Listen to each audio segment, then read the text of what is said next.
চা খাওয়ার কিছু নিয়ম আছে, আমরা ভারতীয়রা। চা খাওয়ারও নিয়ম আছে? একদমই তাই। আমরা যে বলবন্ত ধাবায় রাত্রি 4টের সময় ফোটানো চা খাচ্ছি, তো কোনো নিয়মের মধ্যে পড়ে না? ওটা তো ভারতীয়দের জন্য। চায়ের আবিষ্কার হয়েছিল হেলথ এফেক্টের জন্য।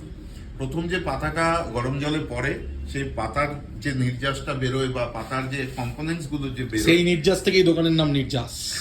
সেই যে- আপনি যে টি বারটা খুলেছেন যাদবপুর অঞ্চলে, এর জন্য কি আপনাকে কত হপ্তা দিতে হয়েছে? এখন তো দিতে হয়নি, জানি না। তাহলে এই ভিডিওটার পরে দিতে হবে, বিকজ শেহনাজ ইজ হিয়ার। এরপরে এটা একটু ঠান্ডা হবে। মানে মাচা খাওয়ানো লাইক কুইনাইনের বড়ি খাওয়ানোর মতন ব্যাপার। হ্যাঁ, খাওয়ার পরে মুখটা মানে তেতো হয়ে যাবে বা বিস্বাদ হয়ে যাবে।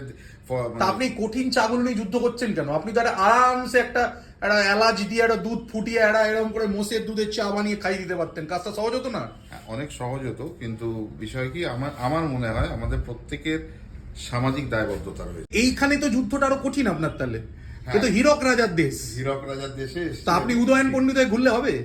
এসব কঠিন চা বেচছেন, এই যে সব কি চা রেখেছেন, এগুলো কি আছে? দু একটা নাম বলুন দেখি। এগুলো, এটা তো মাচা ছিল, এটা হচ্ছে ওলং টি আছে, এটা সিলভার নিডল হোয়াইট টি আছে। দেখেছেন কি সব নাম বলছেন? দা সিলভার নিডল হোয়াইট টি শুনেছি খুব এক্সপেন্সিভ। হ্যাঁ, একটা silver রেঞ্জ needle বলুন white tea। দামের, লোকের শুনুন। আমাদের দার্জিলিং এর যেটা আছে, দার্জিলিং এর যেটা লাস্ট 2 বছর আগে হাইয়েস্ট উঠেছিল 1,80,000 টাকা। কি বলছেন? হ্যাঁ, সিলভার নিডল না হোয়াইট না, টি। আমরা সিটিসি চায়ের পাতা খেয়ে মানে খুশি আছি। আচ্ছা, সিটিসি কি আদৌ চায়ের পাতা ওটা?